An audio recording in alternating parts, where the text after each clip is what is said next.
ನಿಮ್ಮನ್ನು ನೋಡುವಾಗ ಮಹದಾಶ್ಚರ್ಯವಾಗುತ್ತಾ ಉಂಟು. ನಿಮ್ಮ ಅಕ್ಷಿದ್ವಯಗಳಿಂದ ರಕ್ತ ಕೋಡಿಯೋಪಾದಿಯಲ್ಲಿ ಹರಿಯುತ್ತಾ ಇದೆ. ಇದು ನನಗೆ ಅರ್ಥವಾಗಿದೆ ಸ್ವಾಮಿ.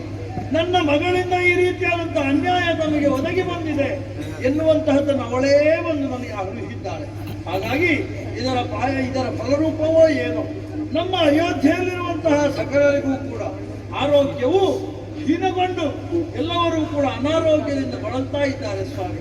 ಹಾಗಾದ್ರಿಂದ ನನ್ನ ಮಗಳು ಮಾಡಿದಂತಹ ಈ ಅಪರಾಧ ಏನಿದೆ, ತಿಳಿಯದೇ ಮಾಡಿರುವಂತಹ ಅಪರಾಧ, ಆಕೆ ಮುಗ್ದಲಿದ್ದಾಳೆ.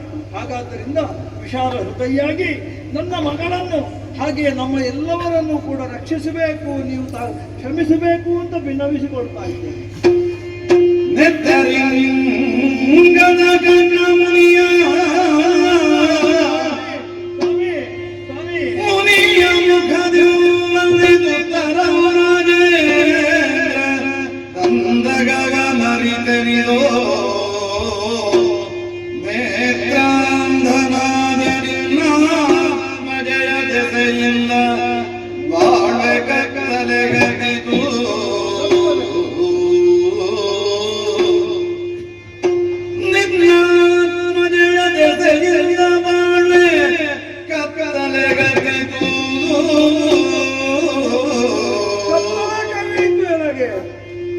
ನಿತ್ಯ ಜಪ ತಪ ಕರ್ಮ ಸಾಂಗದೆವು ನಡೆವಂತೆ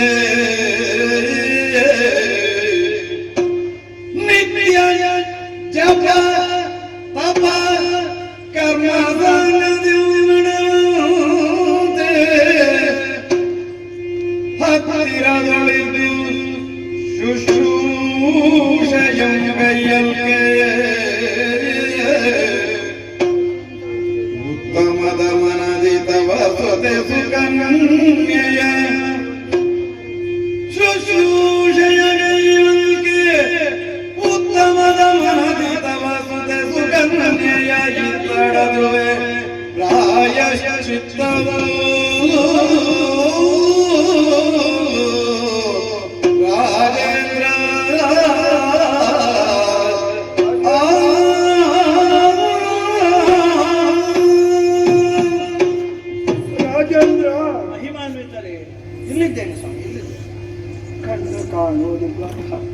ನನ್ನ ಸ್ಥಿತಿ ಹೀಗಾಯಿತು.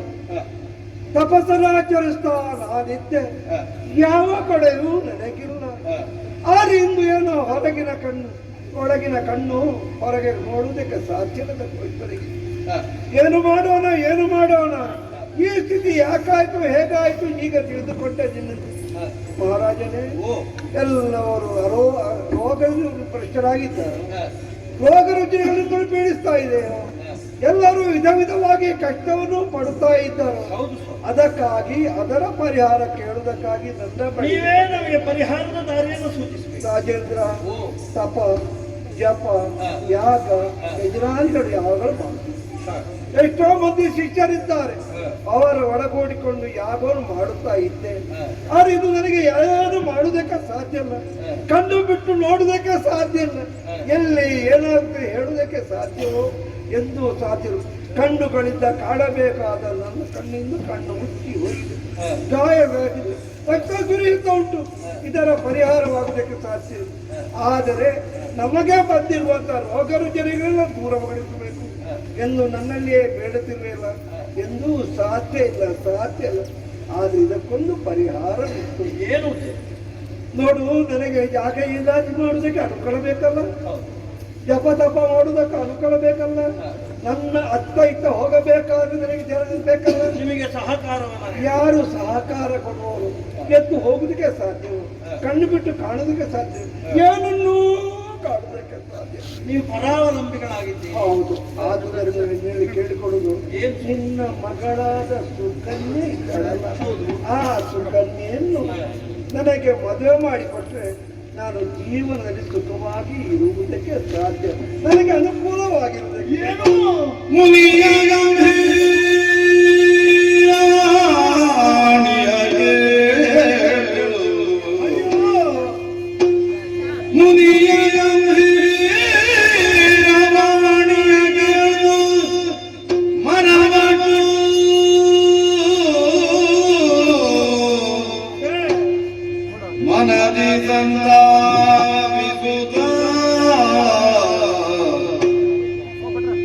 ಜನಪಾಲ ಮೌನದೊಳಿರಲು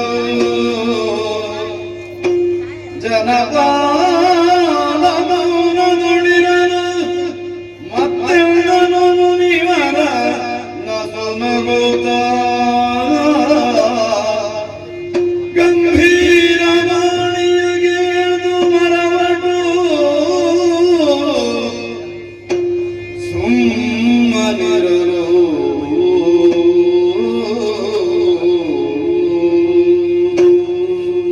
ಛೇ, ಎಂತಹ ಮಾತುಗಳನ್ನು ನಾನು ಕೇಳ್ತಾ ಇದ್ದೇನೆ. ನನ್ನ ಮಗಳು ಮಾಡಿದಂತಹ ಈ ತಪ್ಪಿಗೆ ಪ್ರಾಯಶ್ಚಿತ್ತ ರೂಪವಾಗಿ ಈ ತಪೋಧನರು ಅವಳನ್ನೇ ತನ್ನವರನ್ನಾಗಿಸಿಕೊಳ್ಳುವಂತಹ ಮಾತುಗಳನ್ನಾಡ್ತಾ ಇದ್ದಾರಲ್ಲ, ನಾನು ಏನು ಮಾಡಲಿ ಅಸಹಾಯಕನಾಗಿದ್ದೇನೆ.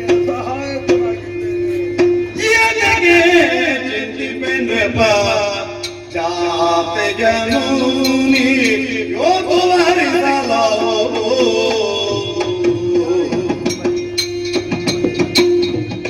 ये लगे जिंदगी पेट बजाते जनूनी यो तुम्हारी सालाओ मुनी यो तुम्हारी सालाओ नीति संवाद विदु तवासुते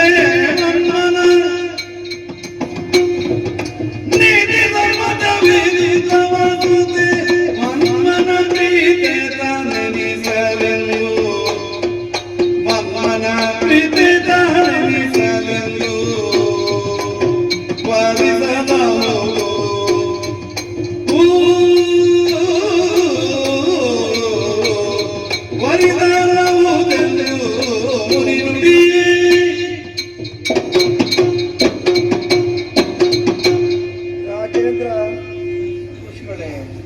ನನಗೆ ಅನುಕೂಲೆಯಾಗಿರುವುದಕ್ಕೆ ನಿನ್ನ ಮಗಳನ್ನು ಮದುವೆ ಮಾಡಿ ಕೊಡಬೇಕೆಂದು ಹೇಳಿದೆ.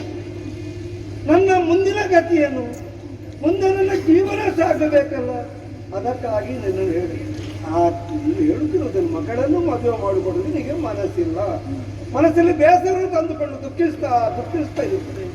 ಈ ಕಾಟಿರುವಂತಹ ಋಷಿಗೆ ಮದುವೆ ಮಾಡಿ ಕೊಡಬೇಕಲ್ಲ ಎಂದು ಮನಸ್ಸಿನಲ್ಲಿ ಕೊರಗುತ್ತಾ ಇರುತ್ತದೆ.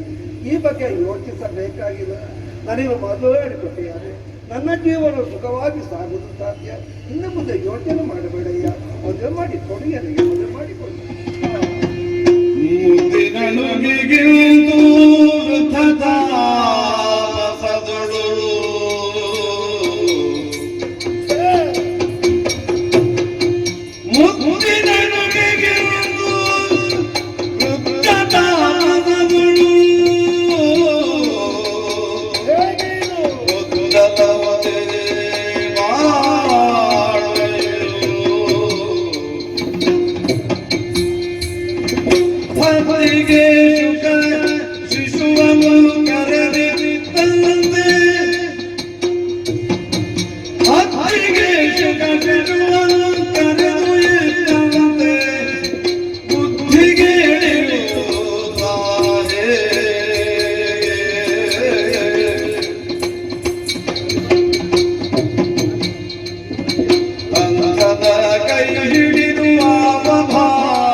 ಸಂದಿಗ್ಧದಲ್ಲಿ ಸಿಲುಕಿ ಹೋಗಿದ್ದೇನೆ ನಾನು ಈ ಸಂದರ್ಭದಲ್ಲಿ. ಕನಸು ಮನಸ್ಸಿನಲ್ಲಿಯೂ ಇಂತಹ ಒಂದು ಬೆಳವಣಿಗೆ ನನ್ನ ಜೀವನದಲ್ಲಿ ಒದಗಿ ಬಂದಿತು ಎಂಬ ಹಾಗೆ ನಾನು ಎಣಿಸಿದ್ದೇ ಇಲ್ಲ. ಅತ್ಯಂತ ಉತ್ಸಾಹದಲ್ಲಿ ಇಂದೋತ್ಸವದಲ್ಲಿ ತೊಡಗಿದಂತಹ ನಮ್ಮವರೆಲ್ಲ ಈ ಕಾಲಕ್ಕೆ ಇಂತಹ ಸಂಕಷ್ಟಕ್ಕೆ ಸಿಲುಕಬಹುದೇ? ಹಾಗಿದ್ರೆ ಇಂದ್ರೋತ್ಸವವನ್ನು ಆಚರಿಸಿದ್ದಕ್ಕೆ ಇದುವೇ ನಮಗೆ ಫಲ ದೊರೆತದ್ದು. ಇಲ್ಲದಿದ್ರೆ ಮತ್ತಿನ್ನೇನು? ಮುಗ್ದೆ ಆಗಿರುವಂತಹ ನನ್ನ ತರಳೆ ಹುತ್ತ ಎಂಬ ಹಾಗೆ ಭಾವಿಸಿ ಏನೋ ಒಂದು ಕೃತ್ಯವನ್ನು ನಡೆಸಿದವಾಗ ಈ ರೀತಿಯಾದಂತಹ ಒಂದು ಬೆಳವಣಿಗೆ ನಡೆಯಿತು ಅಂತಂದ್ರೆ ವಿಧಿಲಿಖಿತ ಅಲ್ಲದೆ ಮತ್ತಿನ್ನೇನು ಹೇಳಬೇಕು ನಾನು. ಈ ತನಕವೂ ಕೂಡ ಯಾವುದೇ ರೀತಿಯಾದಂತಹ ಪಾಪ ಕಾರ್ಯವನ್ನು ಮಾಡದೇ ಇರುವಂತಹ ನನ್ನ ಮಗಳು ಈ ಕಾಲಕ್ಕೆ ಇಂತಹ ಶಿಕ್ಷೆಗೆ ಗುರಿಯಾಗಬೇಕೆ? ಅರಮನೆಯಲ್ಲಿ ಸುಖದಿಂದ ಬೆಳೆದವಳು, ರತ್ನಗಂಬಳಿಯ ಮೇಲೆ ನಡೆದವಳು, ಸೇವಕರಿಂದ ಸೇವೆಯನ್ನು ಮಾಡಿಸಿಕೊಂಡವಳು, ಕಷ್ಟಗಳು ಏನು ಎನ್ನುವಂತಹ ಯೋಚನೆಯೇ ಅವಳ ಮನಸ್ಸಿನಲ್ಲಿ ಒಂದು ಕ್ಷಣವೂ ಬರುವುದಕ್ಕೆ ಸಾಧ್ಯವೇ ಇರದಂತಹ ಸ್ಥಿತಿ ರೀತಿಯಲ್ಲೇ ನಾನು ಅವಳನ್ನು ಬೆಳೆಸಿದವನು. ಈ ಹೊತ್ತಿಗೆ ಈ ಅಂಧನಿಗೆ, ಈ ಮುದುಕನಿಗೆ, ಈ ಮುನಿಗೆ ನನ್ನ ಈ ಎಳೆಯ ಮಗಳನ್ನು ಮದುವೆ ಮಾಡಿ ಕೊಡಬೇಕು ಅಂತಂದ್ರೆ ಅವಳಾದರೂ ಈ ಕಾಡಿನಲ್ಲಿ ಅದು ಹೇಗೆ ಜೀವನವನ್ನು ನಡೆಸುವುದಕ್ಕೆ ಸಾಧ್ಯವಿದೆ? ಕಲ್ಲು ಮಣ್ಣು, ಈ ಹುಲ್ಲಿನ ಗುಡಿಸಲು, ಅವರಿಗೆ ಅವರ ಸೇವೆ, ಪರರಿಂದಲೇ ಸೇವೆ ಮಾಡಿಸಿಕೊಂಡಿರುವಂತಹ ನನ್ನ ಮಗಳು ಈಗ ಪರರ ಸೇವೆಗೆ ಸಿದ್ಧವಾಗಬೇಕು ಅಂತಂದ್ರೆ ಇದು ಆಗುವ ಹೋಗುವ ವಿಚಾರವೇ? ಇದನ್ನು ಲೋಕ ಒಪ್ಪೀತೆ? ಅಯ್ಯೋ ಶಿವನೇ, ಯಾರಿಗೆ ಯಾಕೆ ಈ ರೀತಿಯಾದಂತಹ ಸಂದಿಗ್ಧವನ್ನು ಒದಗಿಸಿಕೊಟ್ಟೆ? ಹದ್ದಿನ ಕೈಗೆ ಒಂದು ಗಿಳಿಯ ಮರಿ ತನ್ನದ್ದಾದಂತಹ ಮರಿಯನ್ನು ಕೈಯಾರೆ ಕೊಂಡು ಹೋಗಿ ಕೊಡುವಂತಹ ಸ್ಥಿತಿ ನನ್ನ ಪಾಲಿಗೆ ಒದಗಿ ಬಂತಲ್ಲ. ಏನು ಮಾಡಲಿ, ಏನು ಮಾಡಲಿ ಶಿವನೇ?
ಅಪ್ಪಯ್ಯ, ನೀವಿಂತಹ ಮಾತನಾಡಬಾರದು. ಇದರ ಬಗ್ಗೆ ಚಿಂತಿಸಬೇಕೆಂದ ಅಗತ್ಯವೂ ಕೂಡ ಇಲ್ಲ. ಯಾಕಂದ್ರೆ ಪ್ರಪಂಚದಲ್ಲಿ ಮಾತಿದೆ, ಮಾಡಿ ತಿನ್ನು ಮಹಾರಾಯ. ತಿಳಿದು ತಪ್ಪನ್ನು ಮಾಡಿದರು ಎಂದಾದರೆ ಶಿಕ್ಷೆಯನ್ನು ಅನುಭವಿಸಬೇಕಾದ ನಮ್ಮ ಕರ್ತವ್ಯ ತಾನೆ. ಹಾಗಾಗಿ ಇಂದಿನ ದಿವಸ ನಾನು ಮಾಡಿದಂತಹ ತಪ್ಪಿನಿಂದಾಗಿ ಪುರದ ಜನರಿಗೆ ಬರಗಾಲ ಕ್ಷಾಮ ಒದಗಿ ಬಂದಿದೆ. ಆ ಬರಗಾಲ ಕ್ಷಾಮವನ್ನು ನೀಗಿಸಬೇಕೆಂದಿದ್ದರೆ ಅವರು ಆಡಿದ ಮಾತಿನಂತೆ ನಾನು ಅವರನ್ನು ಮದುವೆ ಆಗಬೇಕು. ಆದ್ರೆ ಏನು ಮಾಡುದು, ಹ. ನಾನು ಜೀವನದಲ್ಲಿ ಅಂದುಕೊಂಡಿದ್ದ ಬಯಕೆ ಬೇರೆ ಇದೆ. ಹ. ರಾಜಕುಮಾರಿ ಅಂತಹ ನಾನು ಹ. ಒಬ್ಬ ರಾಜಕುಮಾರನನ್ನು ಮದುವೆಯಾಗಬೇಕೆಂದು ಬಯಸಿದವಳು ನಾನಿದ್ದೇನೆ. ಆದ್ರೆ ಇಂದಿನ ದಿವಸ ಇಂತಹ ಕೆಲಸ ಮಾಡಿದ ಕಾರಣದಿಂದಾಗಿ ಅವರನ್ನು ವರಿಸಬೇಕಾದ್ದು, ಅವರ ಪಾದ ಸೇವೆಯನ್ನು ಮಾಡಬೇಕಾದ್ದು ನನ್ನ ಕರ್ತವ್ಯವೇನು ಆಗಿದೆ. ಹಾಗಾಗಿ ಅಪ್ಪಯ್ಯ, ಇದರ ಬಗ್ಗೆ ನೀವು ಚಿಂತಿಸಬೇಕಾದ ಅಗತ್ಯವಿಲ್ಲ. ನನ್ನಿಂದಲೇ ಕಣ್ಣನ್ನು ಕಳೆದುಕೊಂಡಂತಹ ಅವರಿಗೆ ಇಂದಿನ ದಿವಸ ಅವರ ಜೀವನದ ಕಣ್ಣಾಗಿ ನಾನು ಅವರ ಜೊತೆ ಜೀವನವನ್ನು ನಡೆಸುತ್ತೇನೆ. ನನ್ನನ್ನು ಅವರಿಗೆ ಮದುವೆ ಮಾಡಿಕೊಡಿ ಅಪ್ಪಯ್ಯ, ಮದುವೆ ಮಾಡಿಕೊಡಿ. ಮಗಳೇ, ಈ ಕಣ್ಣಗಳೆಲ್ಲ ಮನೆಯ ಕರವ ಹಿಡಿವೆ ನನ್ನಲು. ಅನ್ಯ ಮಾರ್ಗವಿಲ್ಲದೆ ಒಪ್ಪುಗೊಂಡ ನಾಗಲು.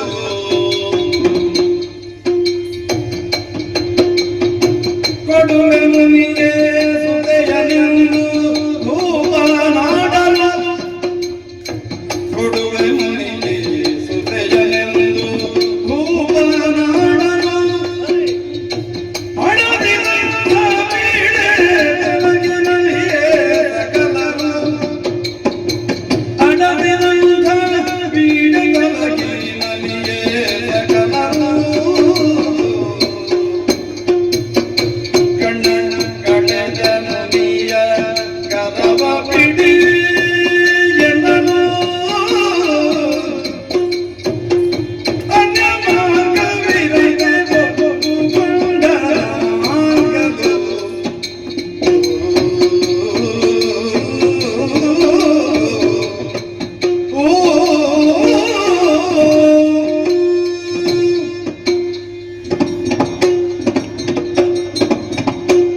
ಮಗಳೇ, ಅಪ್ಪಯ್ಯ,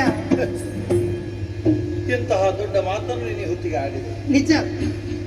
ನೀನು ಈ ಹೊತ್ತಿಗೆ ನನಗೆ ಮಗಳಲ್ಲ, ಹ. ನನಗೆ ತಾಯಿ ಸ್ವರೂಪಿಯಾಗಿ ಕಾಣಿಸುತ್ತಾ ಇದೆ. ಹೆಣ್ಣನ್ನು ತ್ಯಾಗಮಯಿ ಎಂಬ ಹಾಗೆ ಎಲ್ಲರೂ ಕೊಂಡಾಡ್ತಾರೆ. ಹ. ಅದನ್ನು ನಾನು ಈ ಹೊತ್ತಿಗೆ ನಿನ್ನಿಂದ ನಾನು ಕೇಳುವಂತಹ, ನೋಡುವಂತಹ, ಅನುಭವಿಸುವಂತಹ ಒಂದು ಸಂದರ್ಭವನ್ನು ಒದಗಿಸಿಕೊಟ್ಟೆಯಲ್ಲ. ಹೌದು. ಇಷ್ಟು ಸಣ್ಣ ಯಶ ಪ್ರಾಯದಲ್ಲಿಯೇ ಹ. ನಿನಗಿಂತಹ ದೊಡ್ಡದಾದಂತಹ ಬುದ್ಧಿ ಒದಗಿ ಬಂದಿದೆ ಅಂತಂದ್ರೆ ನಾನು ಹೆಮ್ಮೆ ಪಡ್ತೇನೆ ಮಗಳೇ. ಪ್ರಪಂಚದಲ್ಲಿ ಒಂದು ಮಾತು ಉಂಟು. ಏನು? ಒಂದು ಮನೆಯನ್ನು ಉಳಿಸಬೇಕು ಅಂತ ಇದ್ರೆ ಹ. ಒಬ್ಬ ವ್ಯಕ್ತಿ ತನ್ನದಾದಂಥ ತ್ಯಾಗವನ್ನ ಮಾಡಬೇಕಂತೆ. ಹೌದು. ಒಂದು ಊರು, ಒಂದು ಗ್ರಾಮ ಉಳಿಯಬೇಕು ಅಂತ ಇದ್ರೆ ಒಂದು ಮನೆಯನ್ನು ತ್ಯಾಗ ಮಾಡಬೇಕಾಗುತ್ತೆ. ಹ. ಒಂದು ರಾಜ್ಯ ಉಳಿಬೇಕು ಅಂತ ಇದ್ರೆ ಗ್ರಾಮ ತ್ಯಾಗವಾಗಬೇಕು. ಹೌದು. ಒಂದು ದೇಶ ಉಳಿಯಬೇಕು ಅಂತ ಇದ್ರೆ ರಾಜ್ಯ ತ್ಯಾಗವಾಗಬೇಕು. ಅದನ್ನು ಈ ಹೊತ್ತಿಗೆ ಅಯೋಧ್ಯೆಯ ಭವ್ಯ ಅರಮನೆಯಲ್ಲಿ ಬೆಳೆದು ನಿಂತಹ ನನ್ನ ಮಗಳು ಹ. ಸುಕನ್ಯೆ ರಾಜಕುವರಿ ತೋರಿಕೊಟ್ಟಿದ್ದಾಳೆ ಎನ್ನುವುದೇ ಪ್ರಪಂಚಕ್ಕೆ ಒಂದು ದೊಡ್ಡ ಸಂದೇಶವಾಗಿ ಪರಿಣಮಿಸಿದೆ. ನೀನು ಈ ಮುದುಕನೊಟ್ಟಿಗೆ, ಈ ಋಷಿಯೊಟ್ಟಿಗೆ ಯಾವ ರೀತಿಯಲ್ಲಿ ತ್ಯಾಗ ಜೀವನವನ್ನು ನಡೆಸುತ್ತಿ ಹ. ಎನ್ನುವುದು ಮುಖ್ಯವಲ್ಲ. ನೀನು ನಿನ್ನ ಮನಸ್ಸನ್ನು ಸಿದ್ಧಗೊಳಿಸಿದೆಯಲ್ಲ, ಹೌದು. ಹದಗೊಳಿಸಿದೆಯಲ್ಲ, ಹ. ಆಗಲಿ. ನಿನ್ನ ಕುರಿತಾಗಿ ಅಭಿಮಾನವನ್ನು ಪಡ್ತೇನೆ, ಹೆಮ್ಮೆಯನ್ನು ಪಡ್ತೇನೆ. ಹ. ನೋಡಿದೀಯ, ನೀನು ಆಡಿದಂತಹ ಮಾತುಗಳನ್ನು ಕೇಳುತ್ತಾ ಕೇಳುತ್ತಾ ನಮ್ಮವರೆಲ್ಲರೂ ಕೂಡ ತೋಷಮಾನಸರಾಗಿದ್ದಾರೆ, ಹೌದು. ಹಾಡಿ ಕುಪ್ಪಳಿಸುತ್ತಾ ಇದ್ದಾರೆ. ಹ. ಏನೇ ಆಗಲಿ, ಸರಿ, ನನ್ನನ್ನು ನಾನು ಮಾನಸಿಕವಾಗಿ ಗಟ್ಟಿಗೊಳಿಸಿದ್ದೇನೆ. ಹ. ಹೀಗೆ ಹೀಗೆ. ಮುನಿಪಾಲ, ಮುನಿಪಾಲ, ಇದೋ ನಾನು. ರಾಜೇಂದ್ರ, ನೀವು ಏನು ಮನಸ್ಸು ಮಾಡಿದ್ದೇನೆ? ನೀವು ಆಡಿದ್ದು ಕೇವಲ ಕೇಳಿಕೆ ಅಂತ ನಾನು ಭಾವಿಸಿಕೊಳ್ಳುತ್ತೇನೆ. ಅದು ಆಜ್ಞೆ ಎಂಬ ಹಾಗೆ ನಾನು ಸ್ವೀಕರಿಸಿದ್ದೇನೆ. ಹಾಗಾದ್ದರಿಂದ ನಿಮ್ಮ ಆಜ್ಞೆಯನ್ನು ಮನಸಾರೆ ಸ್ವೀಕರಿಸಿದ್ದೇನೆ. ಜೊತೆಗೆ ಹೌದೇ? ನನ್ನ ಮಗಳನ್ನು ನಿಮಗೆ ಧಾರೆ ಎರೆದು ಕೊಡುವುದಕ್ಕೆ ಸಿದ್ಧರಿದ್ದೇನೆ. ಬ್ರಹ್ಮ ಅದೇನಂತೆ, ಎಲ್ಲರೂ ಸಂತೋಷ ಆಗಿದೆ. ಹೋ, ಮುಕ್ಕೋಟಿ ದೇವತೆಗಳು ಕೂಡ ಹೂವಿನ ಮಳೆಯನ್ನು ಸುರಿಸುವುದರ ಜೊತೆಗೆ ಎಲ್ಲರೂ ತಮ್ಮದಾದಂತಹ ಸಂತೋಷವನ್ನೇ ವ್ಯಕ್ತಪಡಿಸುತ್ತಾ ಇದ್ದಾರೆ. ಏನೇ ಆಗಲಿ ಸಂತೋಷಗೊಂಡಿದ್ದೇನೆ. ಈಗ ನಾವು ಭಾವಿಸುವುದು ಅಷ್ಟೇ, ಆಗುವುದೆಲ್ಲ ಒಳ್ಳೆಯದಕ್ಕಾಗಿ ಎಂಬಂತಹ ಭಾವದಿಂದ ಇದು ಹೀಗೆ ಬರ್ತದೆ. ನನ್ನ ಮುದ್ದಿನ ಕುವರಿ ಸುಕನ್ಯೆಯನ್ನು ಇದು ನಿಮ್ಮ ಕೈಗೆ ಹಸ್ತಾಂತರಿಸಿದ್ದೇನೆ. ಇದುವೇ ಶುಭ ಲಗ್ನ, ಇದುವೇ ಸುಮುಹೂರ್ತ, ಇದುವೇ ಶುಭ ದಿನ ಎಂಬ ಹಾಗೆ ಭಾವಿಸಿಕೊಂಡು ನನ್ನ ಮನೆಯ ಗೂಡಿನಲ್ಲಿ ಅತ್ಯಂತ ಜೋಪಾನದಿಂದ ಸಂರಕ್ಷಿಸಿಕೊಂಡು ಬಂದಂತಹ ನನ್ನ ಈ ತರಳೆಯನ್ನು ಇದು ಇದು ನಿಮಗೆ ನಿಮಗೆ ಹಸ್ತಾಂತರಿಸ್ತಾ ಇದ್ದೇನೆ. ರಾಜರೇ, ವಿಧಿ ಬರ ಒಂದು ಮೀರುವುದಕ್ಕೆ ಯಾರಿಂದಲೂ ಸಾಧ್ಯ ಇಲ್ಲ. ಬ್ರಹ್ಮದೇವ ಇದೇ ರೀತಿ ಬರೆದಿದ್ದಾನೆ ಅಂತ ಆದರೆ ತಪ್ಪಿಸಲಿಕ್ಕೆ ಸಾಧ್ಯವೋ? ತನ್ನ ಮಗಳನ್ನು ಸಾಕಿ ಸಲಹಿದೆ ಒಬ್ಬ ರಾಜಕುಮಾರನಿಗೆ ಮದುವೆ ಮಾಡಿ ಕೊಡಬೇಕು ಇಚ್ಛೆ ಪಟ್ಟಿರಬೇಕು. ನಿನ್ನ ಇಚ್ಛೆಯಂತೆ ಯಾವುದೂ ನಡೆದು ದೈವ ಇಚ್ಛೆಯೇ ಬೇರೆ. ನನ್ನನ್ನೇ ಸೇರಬೇಕೆಂದು ಬ್ರಹ್ಮದೇವ ಬರೆಸಿದ್ರೆ ಅದನ್ನು ತಪ್ಪಿಸಲಿಕ್ಕೆ ಸಾಧ್ಯವೋ? ಈ ಬಗ್ಗೆ ಯೋಚಿಸಬೇಕಿಲ್ಲ. ನನ್ನ ಮಗಳನ್ನು ಈ ಋಷಿಗೆ ಮದುವೆ ಮಾಡಿ ಕೊಡಬೇಕಲ್ಲ. ಇಷ್ಟು ಮಾತ್ರ ಆಶಮಲ್ಲಿ ಜೀವನ ಸಾಗಿಸುವಂತ ಈ ಋಷಿಗೆ ಮದುವೆ ಮಾಡಿ ಕೊಡಬೇಕಲ್ಲ. ಮನಸ್ಸಿನಲ್ಲಿ ಹಂಬಲಿಸುವುದು ಇರುತ್ತೆ. ಆ ಬಗ್ಗೆ ಯೋಚನೆ ಬೇಡ. ಯೋಚನೆಯನ್ನು ಬಿಟ್ಟು ಮುಂದೆ ಏನಾಗ್ತದೆ ಹೇಳೋದಕ್ಕೆ ಸಾಧ್ಯ. ಮುಂದೆ ಭಾವನೆ ಏನು ಆ ಬಗ್ಗೆ ಯೋಚಿಸಬೇಕಾದ್ರೆ ಸಂತೋಷದಲ್ಲಿ ನಿನ್ನ ಪ್ರಜೆಗಳೆಲ್ಲ ಸುಖವಾಗಿ ನಿಮ್ಮ ಜೀವನ ಸುಖಮಯವಾಗಿ ಸಾಗಲಿ ಇಷ್ಟೇ ನಾನು ಆಶೀರ್ವದಿಸಬಲ್ಲೆ. ಮಗಳೇ ಅಪ್ಪಯ್ಯ, ಮಗಳೇ ಅಪ್ಪಯ್ಯ, ಮಗಳೇ, ಅಪ್ಪಯ್ಯ. ಕಣ್ಣೆ, ನನ್ನ ಕೈ ಹಿಡಿಯುವಂತ ಯೋಗ ನಿನಗಿತ್ತು. ನಿಜ. ಇಲ್ಲವಾದ್ರೆ ನೀನು ಇಲ್ಲಿಗೆ ಬರಬೇಕ. ಹಾ. ನನ್ನ ಕಣ್ಣಿಗೆ ಈ ಮುಳ್ಳಿನ ಚುಚ್ಚಬೇಕ. ಹಾ. ಹಾಗಾದ್ರೆ ಏನೋ ಒಂದು ಮುಂದೆ ನಡೆದುಕೊಂಡು ನಿಜ. ಅದನ್ನು ಮೀರುವುದಕ್ಕೆ ಯಾರಿಂದಲೂ ಸಾಧ್ಯ ಇಲ್ಲ. ಇಲ್ಲ. ನಿನ್ನನ್ನು ಮದುವೆ ಮಾಡಿ ನನ್ನ ತಂದೆ ಕೊಟ್ಟಿದ್ದಾರೆ. ಹಾ. ನನ್ನ ಆಶ್ರಮವನ್ನು ಸೇರಬೇಕು. ಆದಿ. ನನಗೆ ಅನುಕೂಲವಾಗಿರಬೇಕು. ಹಾ. ನನಗೆ ಬೇಕಾದ ಯಾಗ ಯಜನಾದಿ ಹೋಮಗಳಿಗೆ ಹಾ. ಮಾಡುವುದಕ್ಕೆ ಅನುಕೂಲವಾಗಿ ಇದ್ದುಕೊಳ್ಳೋಣ. ಆದಿ. ಹೋಗುವಾಗ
ಫಲಕಾವತಿಗೆ ಯಾರನ್ನು ಕೇಳಿದ್ದಿ? ಹಾಗೆಂದು ಕೊಡಬಹುದು. ಅನೇಕ ವಿಧಿ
ಪ್ರಭು ಪರಮೇಶ್ವರ ನೀನೇ ರಕ್ಷಿಸು, ತಂದೆಯ ನೀನೇ ರಕ್ಷಿಸು. ಅಷ್ಟದಿಕ್ಪಾಲಕರಲ್ಲಿ ಓರ್ವನಾಗಿ ಉತ್ತರ ದಿಕ್ಕಿಗೆ ಅಧಿಪನಾಗಿ ಕುಬೇರನಾದಂತ ನಾನು ರಾಜ್ಯಭಾರವನ್ನು ಮಾಡುತ್ತಾ ಇದ್ದೇನೆ. ಜೀವನದಲ್ಲಿ ಕರ್ಮ ಮತ್ತು ಕರ್ಮದಿಂದ ಏನನ್ನಾದರೂ ಸಾಧಿಸಬೇಕೆಂದು ಬಯಸಿದವನು ನಾನು. ಹಾಗಾಗಿ ಧರ್ಮಾತ್ಮನಾಗಿ ನನ್ನ ಜೀವನವನ್ನು ನಡೆಸುತ್ತಾ ಇದ್ದೇನೆ. ಪೌಲಸ್ತ್ಯ ಕುಲದಲ್ಲಿ ಹುಟ್ಟಿದಂತಹ ವಿಶ್ರಮ ಮಹಾಮುನಿಗಳಿಗೆ ಮಗನಾಗಿ ಜನಿಸಿಕೊಂಡವನು ನಾನು. ಪ್ರಾಯ ಪ್ರಬುದ್ಧನಾದಂತೆ ನನಗೆ ನನ್ನ ತಂದೆಯವರು ಲಂಕೆಯನ್ನು ಆಳುವುದಕ್ಕೆ ಅನುಗ್ರಹಿಸಿದರು. ಲಂಕೆಯ ರಾಜ್ಯಭಾರವನ್ನು ಧರ್ಮ ಮತ್ತು ಕರ್ಮದಿಂದ ಮಾಡುತ್ತಾ ಇದ್ದೆ. ಆದರೆ ಇದೇ ಕಾಲಕ್ಕೆ ನಮ್ಮ ತಂದೆಯವರಿಗೆ ಹುಟ್ಟಿಕೊಂಡವ ಆ ದಶಾಗ್ರೀವ ರಾವಣನೆಂದು ನಾಮಾಂಕಿತನಾದವ ಆತ ಆ ಲಂಕೆಯನ್ನು ಬಯಸಿದ. ಆದರೆ ಕೊಡುವುದಕ್ಕೆ ನನ್ನ ಮನಸ್ಸು ಒಪ್ಪಲಿಲ್ಲ. ಆದರೆ ಈ ಕಾಲಕ್ಕೆ ನಮ್ಮ ತಂದೆಯವರೇ ಸಮಾಧಾನ ಮಾಡಿದರು. ಸುಮ್ಮನೆ ಜಗಳ ಯಾಕೆ ಮಗನೆ ಅಂತ ಹೇಳಿದರು. ಹಾಗಾಗಿ ಲಂಕೆಯನ್ನು ಆ ರಾವಣನಿಗೆ ಒಪ್ಪಿಸಿದೆ. ಹಾಗಿದ್ರೆ ನನಗೆ ಮುಂದೆ ಎಂದು ಯೋಚಿಸಿದ ಕಾಲಕ್ಕೆ ಆ ಪರಶಿವನನ್ನೇ ಕುರಿತಾಗಿ ಅರ್ಪಿಸಿದೆ, ಪೂಜಿಸಿದೆ. ಆ ಪರಮೇಶ್ವರನೇ ಒಡೆದು ಕೊಟ್ಟದ್ದು ನನಗೆ ಈ ಅಲಕಾವತಿಯ ಪಟ್ಟಣ. ಈ ಅಲಕಾವತಿಯನ್ನು ಸಮೃದ್ಧವಾಗಿ ಸಂಪತ್ಭರಿತವಾಗಿ ಮಾಡಿಕೊಂಡು ನಾನು ರಾಜ್ಯಭಾರವನ್ನು ಮಾಡುತ್ತಾ ಇದ್ದೇನೆ. ಇದೇ ಕಾಲಕ್ಕೆ ನಾನು ಯೋಚಿಸುವುದು ನನಗಿಷ್ಟಲ್ಲ. ಅನುಗ್ರಹಕ್ಕೆ ಕಾರಣೀಕರ್ತನಾದವ ಆ ಪರಶಿವನಿದ್ದಾನಲ್ಲ.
ಹೀಗೆಂದು ಹೇಳಿದುಕೊಂಡವನು ನಾನು, ಸಂಪತ್ತಿಗೆ ಒಡೆಯನಾದವನು ನಾನು.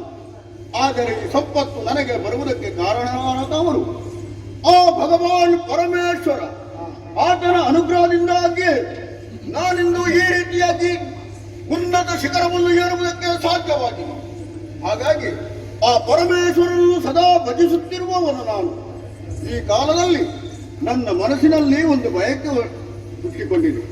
ಆ ಪರಮೇಶ್ವರನನ್ನು ಪೂಜಿಸಬೇಕು, ಅರ್ಚಿಸಬೇಕು, ಆತನ ಅನುಗ್ರಹಕ್ಕೆ ಪಾತ್ರನಾಗಬೇಕು ಎಂದು ಸದಾ ಪರಮೇಶ್ವರನ ಪೂಜೆ ಇಲ್ಲಿ ನಡೆಯುತ್ತಾ ಇದೆ. ಆದರೆ ಈಗ ನಾನು ಯೋಚಿಸಿದಂತಹ ಪೂಜೆ ಅಂತಿಂತದ್ದಲ್ಲ. ಬಹಳ ವಿಜೃಂಭಣೆಯಿಂದ ಇದನ್ನು ನಡೆಸಬೇಕು ಅಂತ ನಾನು ಬಯಸಿದ್ದೇನೆ. ಹಾಗಾಗಿ ಅಲಕಾವತಿಯಪುರದ ಜನರೆಲ್ಲ ಬಂದು ಇಲ್ಲಿ ಸೇರಬೇಕು. ಮಾತ್ರವಲ್ಲ, ಆ ಪರಶಿವನನ್ನು ಭಜಿಸಬೇಕು.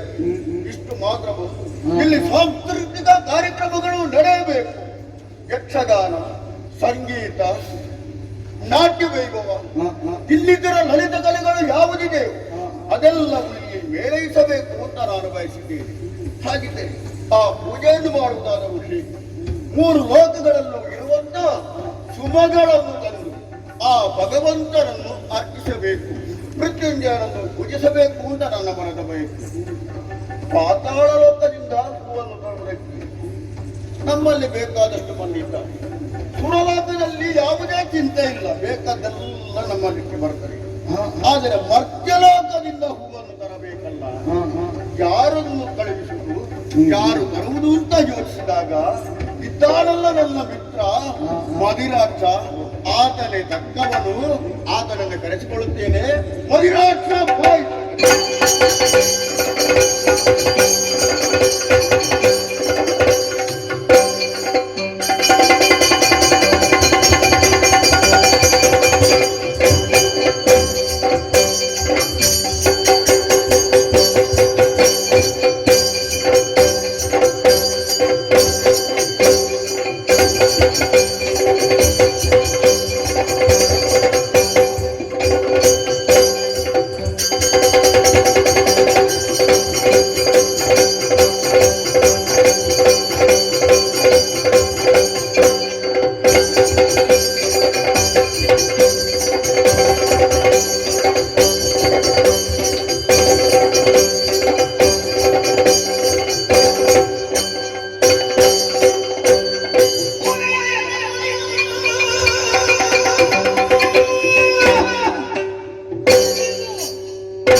ಮಹಾಶಾಲಿಗೆ ನಮಸ್ಕಾರಗಳನ್ನು ಸಲ್ಲಿಸ್ತಾ ಇದ್ದೇನೆ. ಪ್ರತಿ ನಮಸ್ಕಾರಗಳು. ನನ್ನ ಒಡೆಯನೂ ಹೌದು, ನನ್ನ ಮಿತ್ರನೂ ಹೌದು. ಹೌದು. ಆ ಕಾರಣದಿಂದಲಾಗಿ ನಮಗೆ ಒಂದು ರೀತಿಯಾದಂತಹ ಸಲುಗೆ ಹೌದು. ಇದ್ದಂತಿದ್ದ ಹಾಗೆ ನನ್ನ ಕಾರ್ಯ ಯಾವುದೇ ಒಂದು ಕಾರ್ಯ ಆಗಿರ್ಬೇಕಿದ್ರೆ ಅದರದ್ದಾದಂತಹ ಕಾರಣ ಇರ್ತದೆ. ಹೌದು. ಎಲೆ ಅಲ್ಲಾಡಬೇಕಿದ್ರೆ ಕಾಳೆ ಅನ್ನುವಂತಹ ಕಾರಣ ಉಂಟು. ಹೊಗೆ ಏಳಬೇಕಿದ್ರೆ ಅಗ್ನಿ ಅನ್ನುವಂತಹ ಕಾರಣ ಬರ್ತದೆ. ಆ ಕಾರಣದಿಂದ ಯಾವುದೋ ಒಂದು ಕಾರಣ ಇದ್ದೆ ನನ್ನನ್ನು ಕರೆದಿದ್ದೀರಿ ಅನ್ನೋದು ಸ್ಪಷ್ಟ. ಆದ್ದರಿಂದ ಹೇಳೋದಿಷ್ಟೇ, ಈ ಮದಿರಾಕ್ಷರನ್ನು ಕರೆಯಬೇಕಿದ್ರೆ ಏನೋ ಕಾರಣ. ಮದಿರಾಕ್ಷ